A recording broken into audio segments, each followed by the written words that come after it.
Hi, folks. Thank you for this opportunity to present when I couldn't make it to the live conference, but I hope to be with you next year so that we can have these discussions together.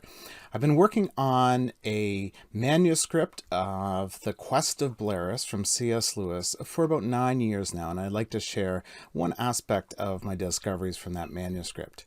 This manuscript is tucked into the Bodleian Library in Oxford in a book of actual letters, kind of like a scrapbook that's in the archive there. And we have left to us this lovely, beautifully scripted, what I believe to be a fine copy of a prose novel that C.S. Lewis attempted when he was 17 years old and shared with his friend. It's legible, but incomplete. There are almost 19,000 words, and it turns off at about chapter 17. Okay, the basic story, and for those that know C.S. Lewis's reading when he was young, is Arthurian or chivalrous. Bleheris is a 23-year-old knight living in the city of Nessus. In the courtly love tradition, he favors the Lady Alice. However, when Bleheris learns that his mother, Dame Foltette, has arranged his actual marriage with Alice, he's not actually exultant, but melancholic, for he hasn't really done any true deed as a knight. Following a time of contemplation, Bleheris decides to win honor and seek adventure before marrying. Lady Alice's father, Sir Lionel, provides knowledge of the road north for Bleheris, and the local priest, Father Ulfin, equips him with a protective flask of holy water. Bleheris sets out from his home, ascending the cloudy pass, going past the sunken wood, and arriving at the hostel of the Crossways.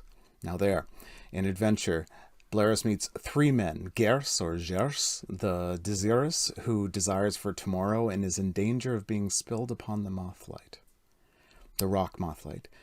Juan Jadis, who seeks after yesterday, he's in danger of being mired in visions of the past. And then Hyperides, he's a servant of Striver with some knowledge of men's hearts.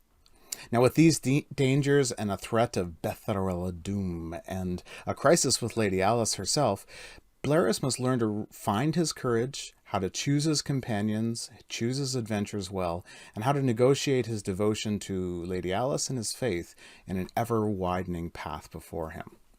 Now, the context of this story is when C.S. Lewis is doing his Three Greats period. It's 1916, and he's at Great Bookham in England under the tutor, the Great Knock, Kirkpatrick, and during the Great War. And he's studying to prepare to go up to Oxford to be a student, but also he knows he's on his pathway towards going into World War I, to the trenches. Some of this is captured within Surprised by Joy, C.S. Lewis's memoir, in chapters 9 to 11.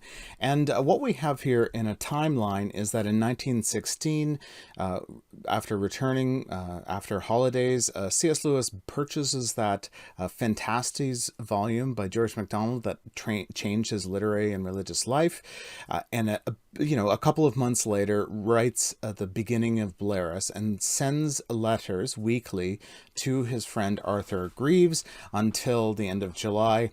And then Lewis goes home to Belfast and takes a vacation in Port Salut, not far away in Ireland. And he ends up dropping the story at some point. He admits after going back for tutoring that Bleheris is dead. And then ultimately he goes up to Oxford and then the year later to the war. Thank you for your time. Feel free to dialogue by email or through social media or something, and I can not share the pictures in this slide deck, but I'll share anything that I can with you to help get to this great text. Take care.